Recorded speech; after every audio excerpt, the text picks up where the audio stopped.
아내와의 연애부터 시작해서 어머니와의 갈등과 그리고 제 가정을 지키기 위해 제가 선택해야 했던 일들을 지금부터 말해보려고 합니다. 저는 대학교 생활을 할 때 캠퍼스 커플인 CC로 유명했습니다. 당시 저와 연희가 꽤나 닭살 커플이었거든요. 그리고 저희는 고등학교 2학년 때부터 사귀었는데 같은 대학교를 가게 되어 같은 학교에서 7년간 연애를 했습니다. 그때 연희는 참 밝고 희망찬 아이였어요. 그래서 주변 사람들에게 참 인기가 좋았고 어른들도 좋아하셨었죠. 연희는 저의 군대도 기다려주었는데 제가 제대할 때쯤 연희의 부모님이 불의의 사고로 갑자기 돌아가시게 되었습니다. 그래서 그때 참 많이 힘들어했던 기억이 있습니다. 그래도 연희는 힘든 티를 많이 내지 않더라고요. 외동이었기 때문에 기댈 형제도 없었는데 그래도 참 씩씩하고 어른스러운 사람이었습니다. 그런데 경제적으로 힘들다 보니 대학교 3학년 중간에 자퇴를 하게 되었어요. 부모님이 조금이나마 남겨주신 자산이 있는 것 같았지만 연희는 열심히 아르바이트하면서 돈을 더 모았어요. 저는 연희가 힘든 모습을 보고 싶지 않았기 때문에 빨리 연희와 결혼해서 제가 이 여자를 책임져주고 싶다는 생각을 가지게 되었습니다. 그렇게 제가 25살인 대학교 3학년 때 저의 전공에 대해서 진지하게 고민을 하는 시기가 찾아오게 되었습니다.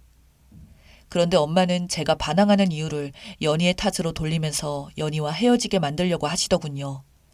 그래서 저와 엄마는 집에만 있으면 많이 부딪히기 시작했어요. 사실 이 상황을 연희가 알면 많이 속상해할까봐 모르게 하려고 노력했습니다. 그런데 저희 엄마가 저 모르게 연희를 만난 겁니다. 그래서 그동안 제가 엄마랑 연희 때문에 사이가 안 좋았다는 걸 알게 되었죠. 엄마는 연희를 만나 강력하게 저와의 만남을 정리해 줄 것을 말했다고 합니다. 연희가 끝까지 매달렸지만 엄마는 할 말만 하고 연희의 손을 뿌리치고 가버렸다고 합니다. 그때 연희 친구가 같이 있다가 제 엄마의 전화를 받고 친구랑 이미 약속되어 있었다는 걸 엄마한테는 말하지 않고 뒷좌석에 친구가 앉아있게 했고 엄마랑 만났다고 하더군요. 그래서 저는 그 친구에게서 그 상황을 다 들을 수 있었습니다. 엄마가 그렇게까지 나오실 줄은 꿈에도 몰랐고 그 친구가 말을 해주기 전까지 저는 아무것도 몰랐습니다. 아무것도 모른 척 엄마와의 관계는 시간이 해결해 줄 거라고 생각하고 그냥 연희랑 약속하고 만나고 있었는데 연희는 미리 이별을 준비하고 나온 자리였던 겁니다. 그런데 또 저희 엄마가 문제를 일으켰는데요. 너 또 연희 만나러 가니? 너 집에 오기만 해봐. 도대체 언제까지 만날 건데? 라고 온 엄마의 문자를 보고도 연희에게 티를 내지 않았었어요. 그래서 다행이다 싶었는데 일주일이 지나고 저에게 헤어지자고 하더군요. 그래서 저는 엄마 때문이냐고 내가 설득해보겠다고 제발 헤어지지만 말자고 계속 말을 했어요. 그런데 마음을 잡았는지 끝까지 저에게 잡혀주지 않았습니다. 그리고 연희는 그 이후로 소리 소문 없이 사라졌어요. 하지만 본인은 바뀌지 않았다더군요. 그래서 무작정 기다렸어요. 저는 헤어지고 난 뒤 정상적인 생활을 할 수가 없었습니다. 보고 싶은 마음에 술을 먹은 뒤 전화를 했어요. 역시 전화를 받지 않더군요. 그런데 어느 날 연희에게 문자가 왔었습니다. 그 문자를 본 뒤 제정신을 차리게 되었습니다. 무슨 마음이었는지 모르겠지만 정신이 번쩍 들었어요. 그래서 그 뒤로 정말 제대로 공부도 열심히 하고 취업 준비를 시작하게 되었습니다. 저의 모습에 친구들이 놀랄 정도였어요. 매일같이 술만 먹으면서 폐인같이 지내던 제가 스터디 그룹도 나가고 열정적으로 행동하는 걸 보고 다행인 것 같다는 얘기를 하더라고요. 그러다가 제가 좀 마음이 잡히고 방황하지 않을 때 연희 번호로 다시 전화를 걸어보니 이미 전화번호가 바뀐 상태였습니다. 그때 이후로 소식을 전혀 듣지 못했었어요. 제 앞가림을 어느 정도 할 수 있게 되었지만 연희가 잊혀지지가 않더라고요. 그래서 저는 제대로 된 연애를 한 번도 하지 못했습니다. 어느 누가 소개를 시켜주고 너를 마음에 든다고 다가와도 마음을 잘 열지 못하겠더라고요. 그리고 저는 엄마에게도 마음이 풀리지 않았고요.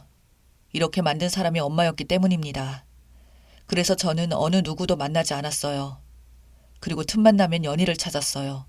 그리고 헤어지고 난 뒤 5년이나 시간이 지나게 되었는데 그러던 중 별로 그렇게 친하지 않았던 대학교의 친구들끼리 술을 먹는 자리가 생겼어요.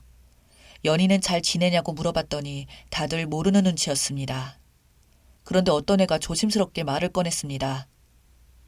바닷가 근처에서 봤는데 애 있던 것 같던데?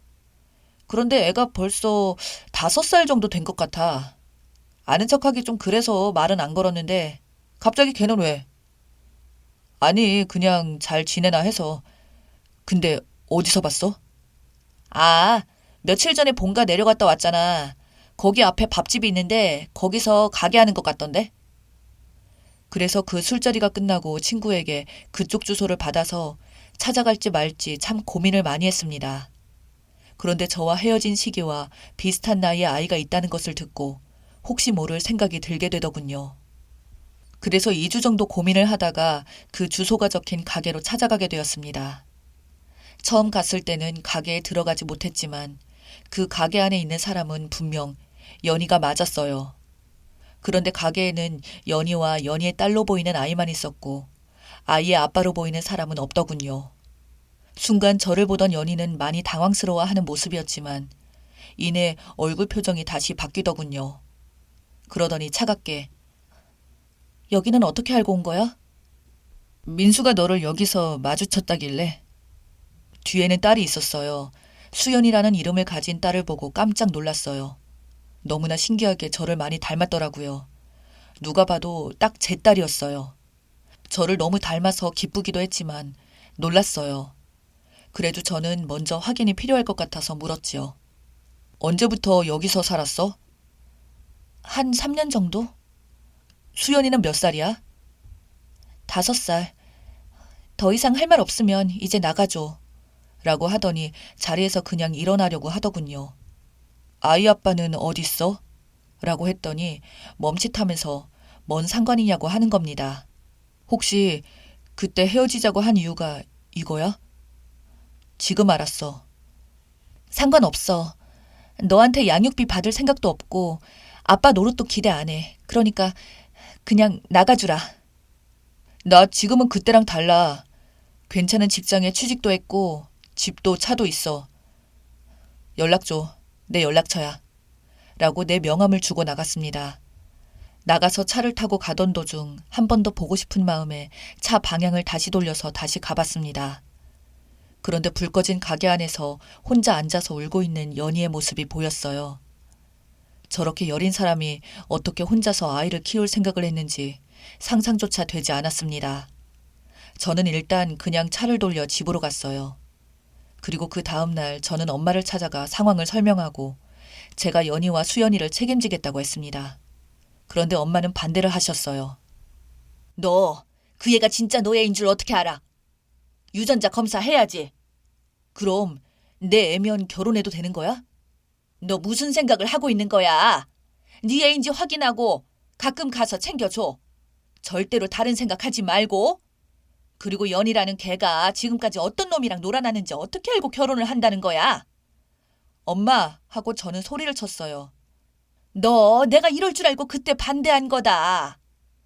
저는 분노가 치밀어 올랐고 내 엄마라는 사람이 저런 사람이라니 더 화가 났어요. 나는 이제 포기 못해. 난 결혼할 거고 두 사람 이제 2번 다시 상처 주지 않을 거야. 그리고 2번 다시 버리지 않을 거라고. 누구 맘대로? 내가 그 애를 너한테서 떨어뜨려 놨으니까 네가 잘 된 거야. 어떤 무당이 그러더라. 걔가 애군이 많아서 네 기운을 다 먹는다고. 그러니까 아예 시작도 생각하지 마. 네가 이러면 내가 가만 안 둬. 하시면서 협박을 하셨어요. 아직도 제가 그때 저라고 생각하고 있는 것 같았어요. 모습은 변하지 않았을지 모르나 저는 딸이 있는 걸 보고 마음의 변화가 많이 생겼습니다. 내가 그 둘을 책임지기 위해서는 한치의 양보도 없어야 한다고 각오하고 또 각오했기 때문에 엄마의 어떤 협박도 통하지 않았어요. 엄마는 제가 예전과 다르게 엄마의 말에 따르지 않는다는 걸 알고 무슨 생각인지는 그때는 몰랐는데 허락을 해주셨어요. 그런데 문제는 그때부터였습니다. 저는 몰랐는데 제가 출근을 하고 나면 늘 연희에게 찾아가 시집살이를 시키고 제 딸을 미워하며 훈육이랍시고 몇 가지 들었다고 하는데 저는 그때 엄마를 버려야겠다고 생각했어요. 엄마의 시집살이를 못 견딘 연희는 나는 너네 부모님의 만족을 채워줄 수 없는 사람일 거야. 그냥 헤어지자. 아니, 그건 절대 안 돼. 이젠 내가 끝까지 지킬 거야. 나 믿고 따라와줘. 아이를 혼자 키울 정도로 강해 보였던 연희의 모습이 너무 안쓰러울 정도로 약해져 갔어요. 저는 혼자 엄마를 찾아갔어요. 엄마가 계속 연희와 수연이를 받아주지 않는다면 난 이제 가정을 택할 거야. 엄마도 결혼해서 한 가정을 이루어서 최선을 다해 산 것처럼 나도 그럴 거라고. 내 가정은 내가 지켜. 그 누구도 건드릴 수 없어. 엄마라고 해도. 한 번 더 상처 주면 그때는 영원히 안 보고 살 거야. 하고 나오려고 하는데 엄마는 제 뒤통수에 물건을 던지시더군요. 그렇게 인사가 정말 마지막이 되었어요. 지금 오랫동안 안 보고 살고 있습니다. 엄마의 자존심에 연락도 없지만 끝까지 반대한다던 말만 건너서 들었네요. 저희는 수연이 밑으로 아들 하나 더 낳아서 아들 재롱 보면서 살고 있습니다. 저는 엄마가 끝까지 허락하지 않는다면 저도 끝까지 안 보고 살려고 합니다. 저는 연희도 아이들도 행복하다면 지금의 제 생활에 만족합니다. 이젠 제가 책임져야 하는 가족이 셋이나 됐기 때문에 더욱 열심히 살고 있어요. 정말 인연은 다시 만나는 것 같아요. 하루하루 감사하며 살고 있습니다.